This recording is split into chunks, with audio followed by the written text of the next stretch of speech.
ታሳዝናለች ከሞተች ስንት ቀን ሆኗት ረሳችኋት አይደል ሬስት ኢን ፒስ ብላችሁ ፖስታችኋል በጣም ማዘናችሁ ነግራችኋል እሷ ስለሞተች ግን ህይወት ያቆማችሁ ሰዎች አላችሁ አድናቂዎቿ ከ400,000 በላይ ፎሎወሮች አሏት ብዙ ሚሊዮን ቪው አላት ጓደኞቿ ረሳችኋት አይደል ምን ለብሼ ልውጣ ምን ልብላ ማን ላግባ የራሳችሁን ነገር ነው የምታስቡት አያችሁ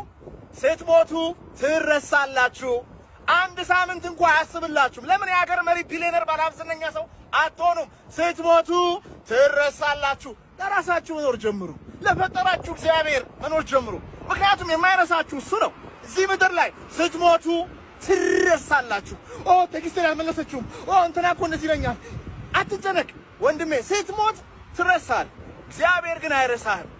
ለምን ፈጠርከኝ ብለህ ጠይቀው ለዓላማ መኖር ጀምር ሰው ወደደ ጠላ አያገባም ያንተ በስራ አይደለም እግዚአብሔርና አንተ ከተስማማችሁ በህልማችሁ ላይ ያን ኑሮው ስትሞት ከረሱ ስትኖር እንዲቆጣጠሩ አታድርግ ወንድሜ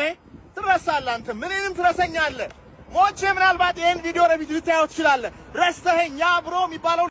ወይ ለፉ ይቀማለ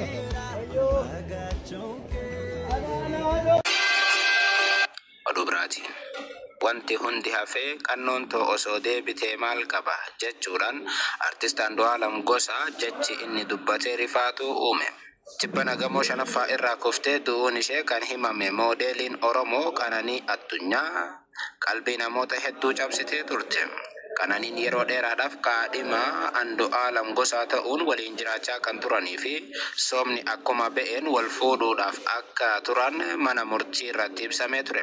Akkuma haadha manaatii fi abbaa manaatti waggootaaf waliin jiraachaa kan turan Qananii Addunyaatii fi wallisaa Andu'aalam Gosaa dhumarra torban dabre Qananiin manuma Andu'aalam jiru baatee gamoo irraa kufuu isiitu dhaga'ame.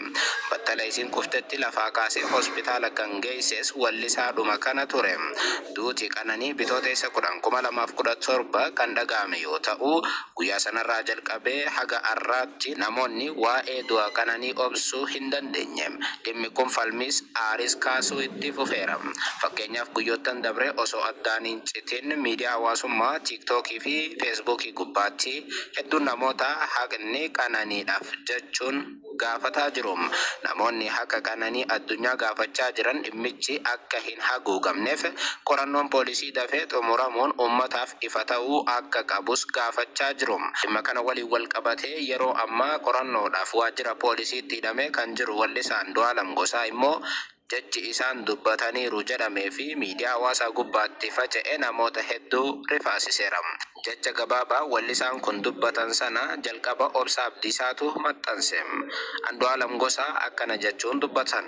maaluma qaba utuu wanti hundi abjuu ta'ee hafee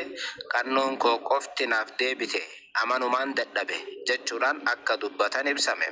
ergaan gabaabaan Andu'aalam kun miidiyaa hawaasaa kan dhuunfate yoo ta'u wallisaan kun hagam akka dhukkubsate jecha ragaa bahuudhaa jedhame wayita wallisaan kun haala kanaan madahamaa keessatti argamutti namoonni garii immoo wallisaa kana ilaalchisuun ergaawwan isaan dabarsan caalaatti dheekkamsa kaasaa jiru wallisaan Andu'aalam Gosaa du'a Qananiitiin wal qabatee qorannoon guyyoota 14 gaafatame ammayyuu waajjira poolisiitti hidhamee jira ለዚህ ነው ህይወትን የማላምናት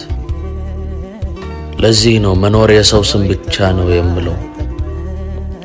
ለዚህ ነው አለው ማለት ነውር የሚመስለኝ ለዚህ ነው ሳለን እንከባበርና ሞትን እንቅደመው የምለው ሞት እሳት ነው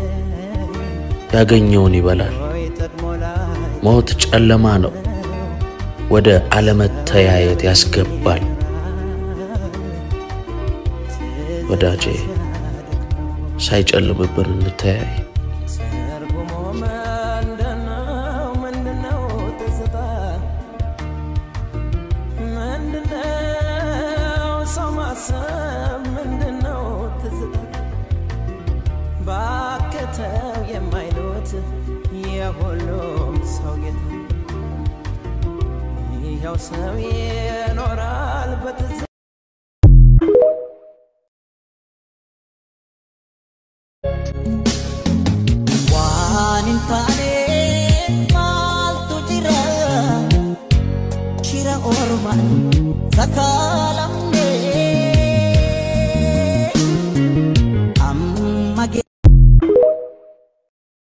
ለዚህ ነው ሕይወትን የማላምናት